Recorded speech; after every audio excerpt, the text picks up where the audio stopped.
Hello once again, everyone. This is Bob Martin, the RC Sub Guy with the NautilusDryDocks.com, and another project to share with you. This is a British submarine. Let's take a look.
So what you are looking at right here is an HMS Artful kit, previously known as the Astute class submarine.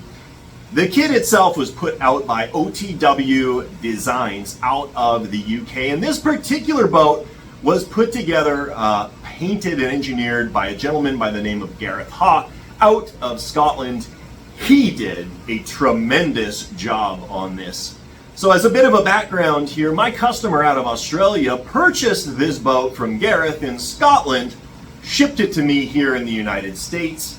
I did an overview, installation, final test, and trim, and we're going to be shipping this back to the customer in Australia here within the next couple of days. So this is what we are talking about, the main parts, components that go into this fully functional RC submarine. Let's start with the coolest part, the hull itself. So this is a fiberglass model kit, again put out by OTW Designs out of the UK, and all of this was finished by Gareth. And really, you know, for a modern boat, it has a ton of really exceptional details.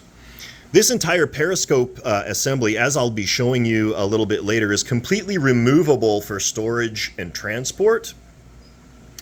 The one thing that I really love about this, though, are these 3D anechoic tiles and these sort of faked tiles on the upper hull. Now, these were drawn on with pencil, and actually the effect is really cool. What Gareth did is he elected to sort of color in with a pencil random tiles down here, and that just adds a lot of visual interest to the boat. Looking in the back here, you can see the impeller, the pump jet assembly there. This is all cast bronze, absolutely gorgeous. Looks like these details here are all photo etched brass. And there's a lot of 3D printed extra parts that Gareth put on there. For example, these, I assume these are diesel exhaust outlets or perhaps countermeasure launchers. So that is the hull. Now this is a 2.4 gigahertz boat, and controlling it is an 8-channel radio link transmitter. It's powered by a 4¼ inch OTW dive module. It's got an automatic pitch controller in there. There's the receiver up on the top, the 2.4 gigahertz antenna extension that goes up through the periscopes.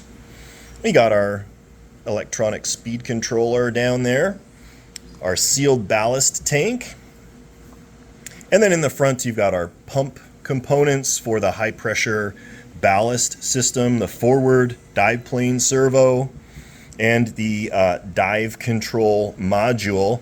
And then you've got the remote on-off switch here as well. You've got a bulkhead for locking down the watertight cylinder, and I'll show that to you here in a minute. We have a charging adapter for this sealed lead acid battery, and this is a waterproof connection on there. You note that we waterproofed the positive terminal on here with some RTV. If there is corrosion that ends up taking place, it would occur on the positive terminal. There's no need to do anything with the negative terminal. So now that you got to see everything that goes into the boat, let's put it in the boat. Access to the hull is really, really slick. You just grab this sensor assembly on the front, give it a little twist and a pull,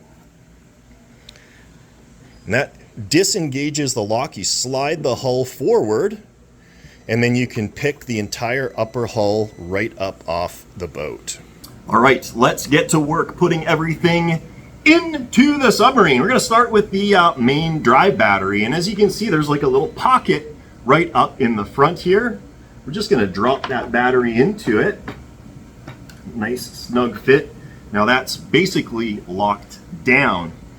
We're going to grab our cylinder and the dog bone. So we're going to take that dog bone adapter in the back, or sorry, not dog bone, it's a universal joint. And it's a double jointed universal joint. We're going to slide the knurled nuts into the pockets of that retaining bracket and then drop the front down. Now this is nestled in a pocket, and there's these bulkheads that capture the knurled nuts on the end of the cylinder.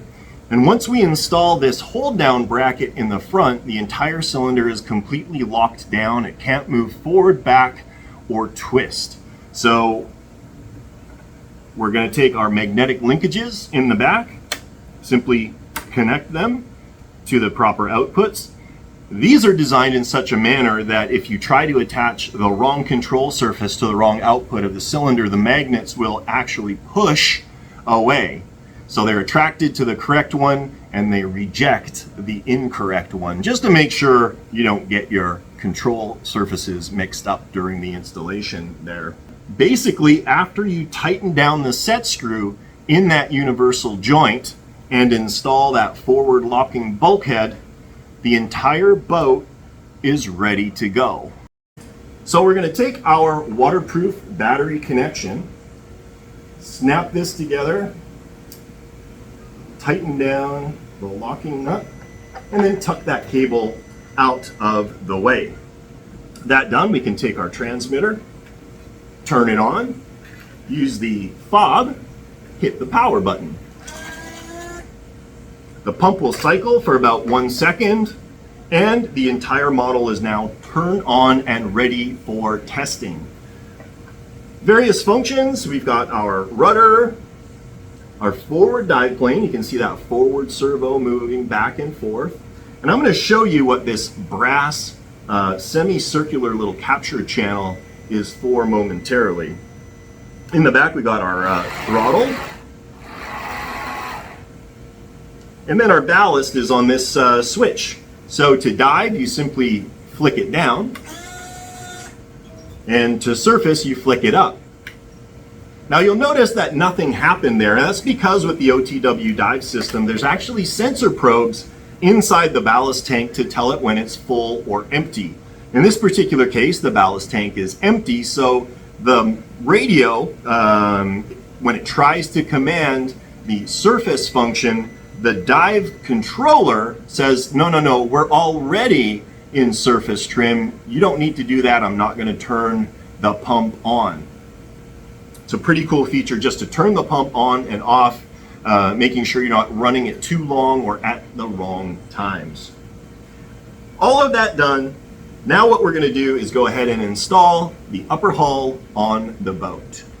So we can take a look at what the inside of that upper hull looks like. You can see some blocks of flotation foam in there, and then a large aluminum plate, and that's the backing plate for the periscope assembly. And that simply bolts on with some metric stainless steel bolts.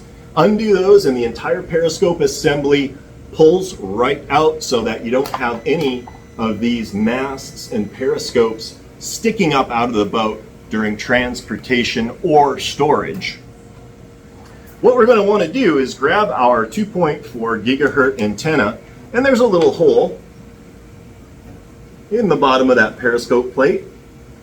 We're going to push that up, and that pops right out the top there. You can see it's pretty long, but it's going to get adjusted when we get this thing set up properly. I'm going to rotate this so you can see down here. Now the trick to a lot of these boats with the forward dive planes located in the upper hull, separate from the lower hull where your cylinder is getting those linkages to line up and connect together. And that is where that little channel comes into play.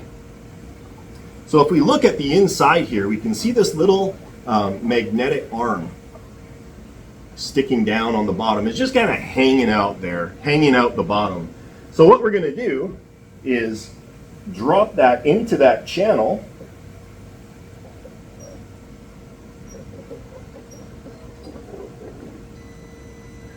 Drop the boat down, and now as I slide this back, in theory, you should see those dive planes jump into the locked position. And there you go. They've clicked into place. We can use our forward dive planes. They're all hooked up, ready to go. The back is connected, our antenna is out. We can take our little lockdown sensor pin here, drop it through the hole. Now the hull's locked in place, it can't come out. The entire model is buttoned up, ready to go. We can do final checks on the bench to make sure that everything is working. We've got stern plane override there, and those are, by the way, on an automatic pitch controller. So if the boat dives, you can see those stern planes lift, and those do a stupendous job of keeping this big boat level as much as possible. So you've got that switch on the back. You can override that for a crash dive or an emergency surface if you want to. Now that our bench tests are all done, you just simply turn the boat off and you can head to the pond. When you get there, there's no need to open up the boat, make connections or anything like that.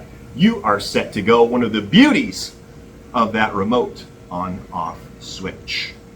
So let's just talk a little bit about the performance of this boat at the pond. As you saw a little bit earlier on, this is no speed demon. It was never really intended to be an utterly quick submarine, but it does have very scale-like performance. Likewise, the turning performance of this boat is not spectacular. If you take a look at these lower rudders there, the lower one is smaller than the upper one, and that is, of course, so that if the boat ends up getting bottomed out on the bottom of the ocean floor, it does not get impacted on that rudder. So that does not protrude lower than the lowest part of the hull. That means your lower rudder, the rudder that's in the water all the time, is very small and has reduced impact on the turning performance of the boat. So in surface trim, this boat does take a little bit of room to get turned around. Once you flood the tanks, however, both rudders come into play and turning performance is increased drastically. I'm happy to report that control of this boat at periscope depth is completely and utterly easy. It's one-handed operation. Once you get your trim established, the only thing you need to do is put some occasional rudder inputs in, and it will maintain periscope depth for as long as you would like to stay there. All in all, an extremely docile boat, very easy to drive with tremendous presence, particularly in the surface trim with this big raised deck on the back. I really love it. Gareth did a great job, and I'm happy for the opportunity to finish it out for my customer in Australia. So there you go, everyone, an overview of this beautiful Artful Class Submarine kit from OTW, put together by Gareth Hahn, finished out by yours truly, Bob Martin, the RC sub guy with the Nautilus Dry Docks. If you like what you see, please like and subscribe. It helps me out a lot.